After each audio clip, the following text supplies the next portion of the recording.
Welcome to The Bridge, Your Health, Your Voice, the official podcast to the University of Maryland, Baltimore School of Pharmacy Patients Program. The Patients Program is the bridge between the community and researchers. This partnership is created to help researchers listen to the community's voice in order to build a bridge to an effective learning healthcare community. Here's your host, Paris Barnes. And today I have the pleasure of having Dr. Patrick G. Dr. G has been involved with the Patients Program in many different capacities.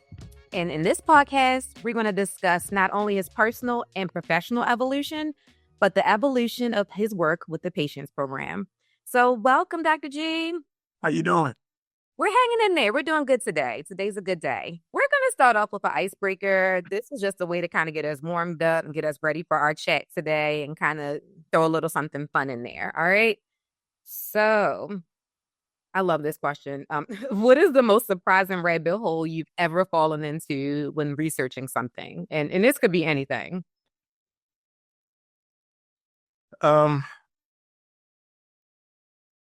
Honestly, probably one of the deepest rabbit holes that I've ever fallen in is just a simple question about people. Thinking about their grief, their resilience, and their lived experience. I never forget once preparing for a speaking engagement, and I ended up spending hours tracing how cultural grief experiences impact people. And especially when you think about our current healthcare settings and how some folks, no matter how much they are suffering, still tend to show up for others and mask what they do. And this is just a testimony of how we don't allow certain institutional and systemic things to kind of hold back our humanity toward others. You know, I know there's a lot of bad and evil things that are currently going on, especially how some folks are just seen as invisible while others can be seen. But for those who are invisible, you know, I always have this saying about how people go from being invisible to being invincible. So that's probably one of the biggest rabbit holes that I've fallen into is just, just researching cultural grief culture. That's deep. Your answer is so much more profound than what mine is. And I think that's awesome. A little tidbit about me. I love documentaries about cults. And I know that that's weird, but like I love to watch a documentary about cults. So I always end up like going down the rabbit hole of how did this cult happen? How did people start believing in them? What makes cult leaders so dynamic that they would believe a cult leader over anyone else? And then I just keep like going deep down into rabbit holes about like how did they get started? How did their life happen? Why did they start this cult? Why did people believe in them? So I totally like rabbit hole all the time, different cults. I've like most recently it was about a lady that was eating like colloidal silver and she believed that she could live off of silver. And then when she passed away, she was like blue from the silver. So your answer is so much more profound than mine, but I totally always like deep dive and research cults and how people believe in cult leaders. And that's partially good and terrible because I don't want to ever be influenced. But yeah, that's my deep dive. That's interesting. All right. So I have another question for you. And this one is a for real serious one. What is one common misconception about research that you wish more people understood? Probably the biggest misconception is people often think that research is done to communities rather than with communities. They imagine clipboards, white coats, and distance, but real research, the kind that transform lives actually begins with listening, begins with actual real engagement. people expressing their lived experiences, and the researchers and clinicians and all the power to bees will not only hopefully listen empathetically, um, but also with a passion to kind of transform the lived experience and into a co-innovative collaboration between the people and the researchers, so that that's where the healing actually begins before any type of therapeutics, medicines, anything like that actually is developed. It begins with your ears and your mouth, communicating, having a good heart, wanting to be compassionate about what you do, and respecting all different perspectives in that. Yeah, I have to agree. And I think that's profound that you said that, because a lot of the time people assume that we or anybody else we don't want to see ourselves in the research. And the fact is we do. We just haven't necessarily been given a place at the table to speak on our experiences or ourselves, so that way we can be a part of the research. So thank you for bringing that up. That's something I think all of our listeners should kind of keep in the back of their minds when they're thinking about misconceptions of research. If you don't mind, would you introduce yourself to our listeners and pretty much how you started working with the patients program? Well, my name is Patrick G., currently living in Richmond, Virginia, and also a person living with diabetic kidney disease. And when after my diagnosis in 2013, I've had a passion for justice. My background comes from law enforcement and corrections. My education is in justice law and criminology. And I've been able to use my education in various ways in what I do. And I believe I received an I received an email to my spam folder in, I want to say, November of 2022 about the program. So, I went on the website and I looked at it, and it was really interesting. I had never heard of a program like the Patients Professors Academy. So I subscribed for updates. And, when they told me about the upcoming class for 2023, I jumped right on it. And then once I got in, um, it literally changed my life. It showed me the errors of where I was going in my advocacy. It taught me how to be more compassionate, how to be more focused in my efforts. Paris always said that I am a boots on the ground type of person, but how can you do that if you don't have any direction? So when I was taught about the 10-step framework, and it literally took me through all the steps, that was my GPS. And from that point, learning how to be a credible messenger really has allowed me in my advocacy and working with a number of organizations, how to be able to be the conduit between the community and clinical researchers, to be the mediator or the intercessor for those two groups. So ever since then, being a proud member of class 2023, I was able to become a facilitator a week two with Dr. Hillary Edward, probably one of my favorite people in the program. Hillary really mentored me in this particular area. And even though I've given instructions and I've even taught at the university level, it's something different about this program when you are teaching to your peers. And you really want them to kind of understand the excitement that you got from the program. And then from there, I was elected to be now chair of the steering committee for the patients program. So that is also one of my proudest moments, being there, working with probably one of the best groups in the world of folks that are so hyper focus on the human aspect of each individual and how this program can get out there and kind of teach not only community leaders, but leaders in the medical community, pharmaceutical, as well as leaders in the community, how to co-create when it comes to clinical research. And the greatest highlight outside of meeting Dr. Mullins is having a come to Jesus moment with Miss BJ.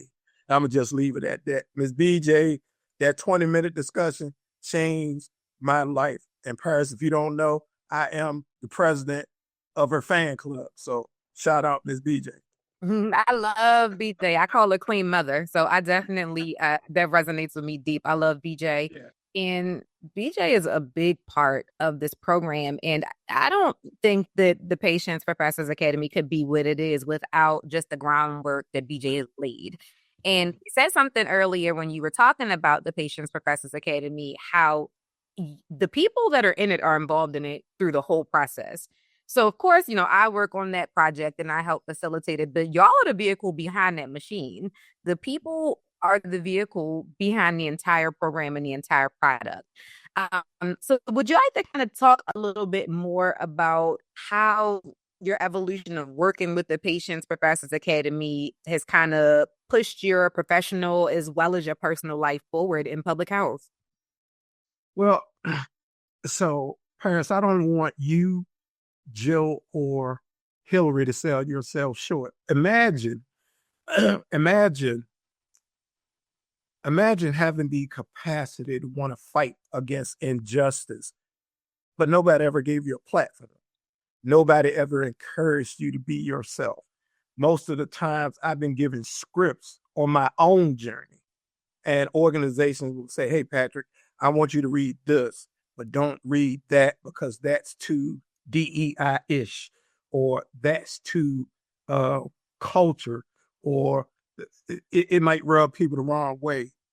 But yet when you get to patients and we are all accepted as we are, and probably one of the greatest identifiers that I found with this program that has helped me in my professional walk is that now with the number of alumni that I've run into at various conferences when I talk about this program, and then people pull me to the side, hey, I was in there when it first started, it is really exciting to see the work. So the people that come into this program who have had doors slammed in their face, like myself, or who says that you're too ethnic, or, you're too angry, but they don't see the compassion, they don't see the humility, they don't see the opportunity that the program has actually given them to be them, to actually find their identity as not being somebody that is broken or weak, but to actually be folks who are living with a particular ailment, but that ailment doesn't define their passion. It's not my identity. So the patients program has, again, thinking about being a facilitator. I wasn't a chronic kidney facilitator. I wasn't somebody that was afflicted. I was a facilitator, a co-facilitator with Dr. Edwards. Then becoming chair of the steering committee, that was mind-boggling because I'm like, wow. And so it's not because I live with an affliction, because there are even patient professors who are care partners and caregivers, or just people that have a real interest in the humanity in healthcare. This program, again, has changed my life. And then when you listen to the stories, because people fail to realize that storytelling is data. When you listen to the stories of perseverance, of resilience, of overcoming from the alumni, from the facilitators, even from the staff, you can't help but be excited. You can't help but wear PPA as a badge of honor, when you go out. So that's how it was for me. It has literally changed my life.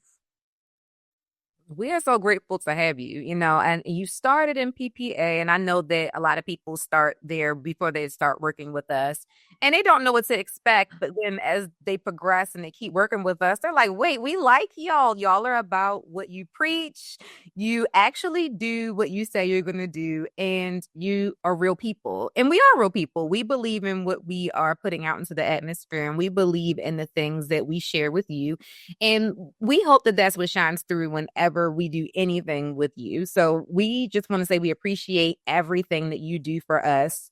On the clock, off the clock, all of that. We appreciate everything you do for us. And I'll just share a personal testimony from Dr. G. While we were facing quite a bit of adversity within our team with some of our federal funding, Dr. G sent the email to everybody that said, I've worked with y'all on a lot of things. I love y'all. If y'all need me, I'm here. And to me, that is just brilliant. It is beyond the fact that he works with us, but he cares about us as people. And like he said, the work that we do, we separate the people from the disease. And that moment, Dr. G separated the work and the paycheck away from the person. And we were eternally grateful just for the email to say, hey, are y'all good?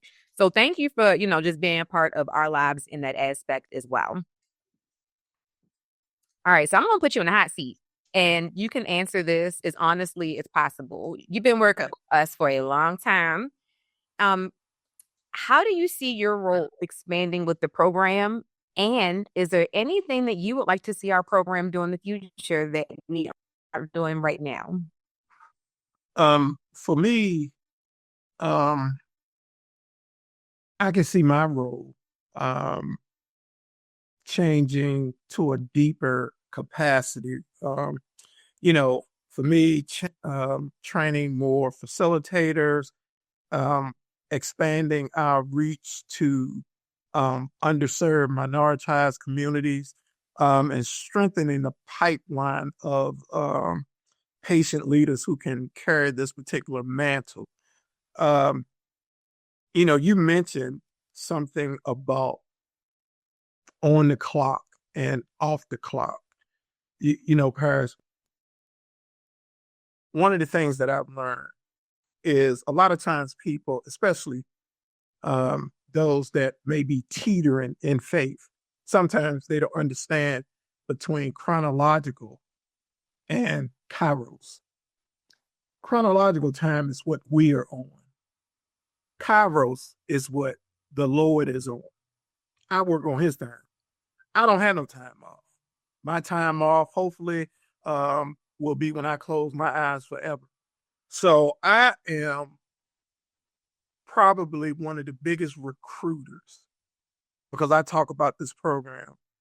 I would like to see the expansion of that, more alumni just talk about this program, to be able to recruit folks into our summer classes. I'm also happy that this organization is really focusing on the human brokenness of folks, especially when I think about some of the Bakori projects and working with mental health that's been going on and stuff like that. And I think in order for us to be able to really kind of break ground in clinical research, that's the part that we really need to emphasize. How to help folks to get past their brokenness, to step into healing, to want to be able to participate where they never been able to participate before. When we think about the landscape now, people in minoritized communities want to participate in clinical research. nobody wants to invite us to the dance. So you got people dressed. You got people standing there. They almost feel like Cinderella. But who's going to go after their shoes? And this is what the organization has an opportunity to do, to teach people to be very vocal and being able to go to their primary cares or maybe organizations that are doing clinical research, say, hey, I have a voice. I want to participate. Can you come to my community? And I think with the direction, that the program is going in, especially going national, we have an opportunity to really do great work in that particular area. So, of course, cultivating and training more facilitators, building more patient leaders to be able to really talk about their lived experiences, and maybe even now end on this, maybe even to create a more succinct advocacy program. There are a number of folks that don't know how to advocate. They can tell their stories, but what if you confront somebody that's ignoring you or they don't understand your story? Because we're not just speaking for ourselves, we're speaking for people who may be faceless or voiceless, and we have to be able to carry that mantle as our ancestors did before us. That's an awesome point. It's funny you say that. Joe and I were actually talking about that last week about how we really kind of want to build up this whole advocacy thing and prepare tools and things like that for our team as well as everybody else to utilize. Also, shameless plug, there is going to be a podcast coming up soon about advocacy. So stay tuned. Wait for Eric to let you know when it's going to be. We're going to put some links out there, but there is a podcast coming up about advocacy. So shameless plug, just to kind of let you all know that that's coming. So this is where you and I kind of connected beyond the work that we do, but we connect on a faith level. And we understand that the work that both of us are doing is not work just for us. We understand that we are kingdom workers and we are walking in our complete and utter whole selves and anointing. So I know that faith plays a huge role in the work that you do. How has your faith shifted how you approach your work? Paris, my faith is the lens in which I see every assignment that's been given to me. If you ask me to do anything, I have to go into discernment before I say yay or nay. It grounds me in compassion, humility, and service. It reminds me that every person I encounter carries a story, um, a burden, and a hope. And faith keeps me anchored in my purpose, not just for the work that I do, but I do it with love, I do it with compassion, I do it with humility, and one of the greatest things is servitude. I'm not so much hyped up on titles. Just like I mentioned in 2023, I don't need the title, I just need the work. So give me the work, and I'm happy. That's awesome. Well, thank you so much for being our guest today. We're grateful to have you as our guest and as somebody that we get the pleasure of working with on the regular.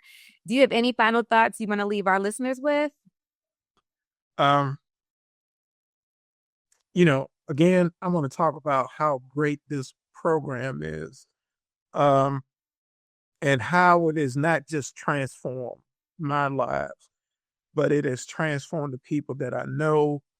It has transformed folks that have yet to come through because they are constantly bugging me. Hey, GD, put out the schedule. Yeah, hey, man, I'm trying to make, hey, can you, hey.